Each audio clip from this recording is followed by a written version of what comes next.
Today is May 13th, 2023. Well, yesterday, oh my God, one of my clients, they were late getting there and I was waiting for them to show up. And I'm listening to videos in my car. And he said, it is what's going on. There was more than one person told on him for drugging her and telling her to say it before. It's like more than 10. Okay. Well, last night, because they were still at their little drug bitch thing that they're running around doing down here. I see my one neighbor that had got roofied at the bar. Didn't know how I got home. Went over to talk to him for a minute. And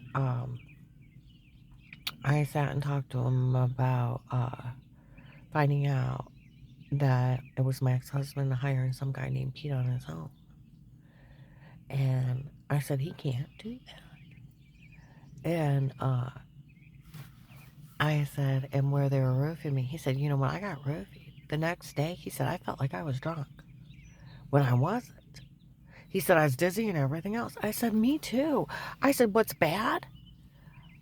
They had to spike my Diet Coke or my coffee creamer. He said, I said the craziest stuff in the world. And I don't remember saying it. He said, I still don't remember that. And I told him uh, about Lori's family member. And I said, those Detroit boys that were in the bars. He said, oh, I seen them. He said, they probably are the ones that did that to me. Uh-huh. I told him, I said, I woke up with bruises, hand marks. I said, it was horrible. I didn't know what. I said, I'm being seen by the doctor for heart racing, short of breath, throwing up, headache. I said, they were beating me under drugs. Under drugs. And I said, my ex had someone kick in my door and told me, oh, don't report it. I think another realtor passed out keys. Da da da da da da da. Yeah. And I said, it's not admissible. I said they're supposed to Photoshop shower scenes and everything. And I said that's supposed to be his girlfriend's dad. I said they were messed up with all those drug dealers that were here, the drug traders. I said, you know, I said I know somebody about. I said I was talking to somebody on one of those dating sites about 2.5 hours away. Told him how he knew somebody on a police department. They're going to get ready to use that case that agent opened. I said I actually called the FBI, and I said he opened a protected custody case. He didn't do anything with it, but he opened it. Had an officer talk to Dave, and I said they picked up that case he opened, and they got 800 people nationwide. He said I seen that on Facebook. I said he told me on the 20th, and they took care of it on the 14th. And da da da. And I told him about Merlisa's niece and them going after Kara. I said, remember all those big truck guys here? I said they're in jail.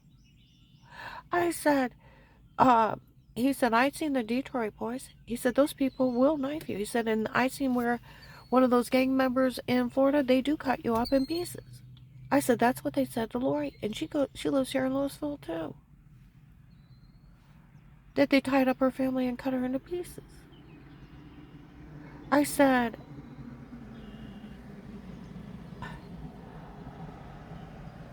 it's just a bunch of drug addicts. He hired it do this to me. He hired some guy named Pete on his own. That's so illegal. It is. It's the Fourth Amendment. I even told him that. Everybody knows it. It's the Fourth Amendment of the House. You have to have a cold, hard court order protected custody case only. So we're going to get down to this. And then after that, you know, we sat and talked for a while. I went to my apartment, and some guys walked by it. We heard what she said to Mike. See, where they've been outside harassing me, helping me. It's just some guy named Pete on his own and my ex-husband. And his drug bitches. They're drug bitches. What people are making fun of me for is some drug bitches. My ex-husband was dating retired Judge Pete's daughter. He was dating so-called one of the cops' daughters up there. And because there's a Michelle and Lauren, a big heavy-set blonde girl with a big chest, drove a blue car. Mike's like, I seen her. I said, she drove around the thing. He said, I seen her. I said, she yelled at some goons from Ravenna on Farallon Street in 21 uh, about drugging me and telling me to say stuff before. He said, I seen her out here driving around. I said, that was one of his girlfriends. I said, he had a pretty dark-haired girl, too. I said, that's why they were here. I said, they're connected into that drug dealers. I said, do you know what they got? They got 800 of them arrested, associated in and out of them. Where that agent opened that case and didn't do anything, sheriffs and marshals picked it up. And then went and arrested them. But see, this is coming down to the point. Will could not have known that David was having me stalked and didn't arrest him. He couldn't have known that, because Fourth Amendment over the house, you can't look or listen. Every officer, even people that worked in the prosecutor's office, never look or listen. It's the right to privacy over the house. They can't hire a stalker to stalk your wife. Because stalking tapes are not reliable. Let alone because then you got the two clips together, put her in a porn, we drugged her and told her to say it, we erased Chris out of the room, you know. So these are Dave's drug bitches. Drug bitches. Drug bitches. And they're psycho families down here causing a hate crime. Mixed in, and they had their drug dealers come down here and run a big scam. And you know what happened? That agent opened the case with money in it. Diplomatic immunity. He didn't do anything with the case. Because I told you, I called down there when I seen the guy and he took off through the side woods. That lady yelled out, will you call up and tell those police to get a hold of this? We're busy. They were too busy, and I'm almost getting shot in the head driving. People are breaking in and stabbing me with needles. Lying, they have sodium pentothal reports. And it's drug dealers. I have stalkers being chased off. I have a drug cartel after me. And he's busy? That's where this is rich. He was busy. They said in front of Becky on February 7th, 22, Will did this to her. I said, no, Will did little with the case and left it on his desk. He didn't bother. He didn't think I was a big enough case, and he had the biggest case in the world. That's where the sheriffs and marshals picked it up out of this area. Because there's legal surveillance. They had the Detroit Boys, Kingsmen, a New York group, and a bunch of other people involved in human trafficking and drug trading. Did 800 people sweep and 188 out of Ohio. This is drug bitches. Dave's drug bitches. And they're drug dealers doing this. The retired judge messed up in the big human trafficking scam. They said that one where Dave was dating one of those cops' daughters up there, that he called Will and lied to him, so he didn't even bother. That's his own fault. Another sheriff up there just got arrested for raping somebody. It's not the first sheriff up there that's been arrested for raping somebody or being in a scam. He'd say, what is your part? See, there's a point of time of having an IQ, and it's just like, even those clients on the Akron-Barberton area, because that retired judge hacked into the protected custody case and sold it. We went over to that church. They told us they all seen that agent too. Where, my God, I had an FBI agent. I tried to tell him on a recorded line. He called me a liar. Dave verified to Danny, April 15, 16, 23. He's seen him and talked to him. And he said he was the only agent from the agency looking into it. Where there's 5 to 10 fake FBI agents in Faith Family Church saying they were working the case. They're drug dealers. Getting an idea how not funny this is? Yeah. It's a scam from the drug cartel. Those bitches had their dealers come down and help run a big scam. You know what happened? They got them arrested. Somebody else picked up the case, and they got them arrested. They don't have, where Dave bragged to Danny, Danny's like, I called my dad. He don't know why that guy confessed. He had nothing to do with it. Whether they framed Eric, got Eric high and told him to go in Walmart and confess. Full confession. Police had him dead to rights. Inside a Walmart, confessing all the tapes before were him and not me. Got him high and told him to go and confess. He said if he hired some guy named Pete on his own to tape me unaware, he can't have me stalked. Stalking tapes are not admissible in court. Can't even look at them. Because you can put clips together, make them more, and you can alter them. They're yours. The right to privacy kicks it out. It's a severe Fourth Amendment right. Right gets it thrown out. Nixon couldn't bug an office. It's illegal to watch somebody in their home. Every officer, Hartville Police, Massillon Police, even the Portage County Sheriff said, it was none of us in your home, nor did we have not. So if you're going to say one of their sheriffs are doing stuff rogue on their own, yeah, they're going to go to jail. See, that agent could not have known about Pete and Dave's stunt, because then he knew they were drugging me. He knew Dave was pimping me out and human trafficking me to that Pete. He was letting him beat and rape me under drugs. He knew all that then, right? He was obtaining and dispensing kiddie porn of grandkids using the bathroom. He knew he was selling videos of me and Dave in bed on porn sites and making money off of it. He knew all that, right?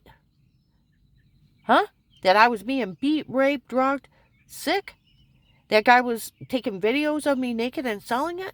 Huh? He was breaking in and raping me and leaving me infected? He knew all that, right? And he didn't arrest him. Is that what you're saying? That he knew about the cheap stunt of the shower scene and the date rape drug confessions?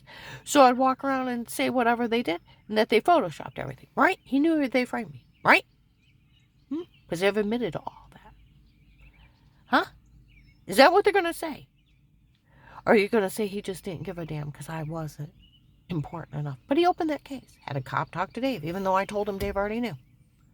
I told him some guy told on me to that church. He called me a liar. Dave verified it.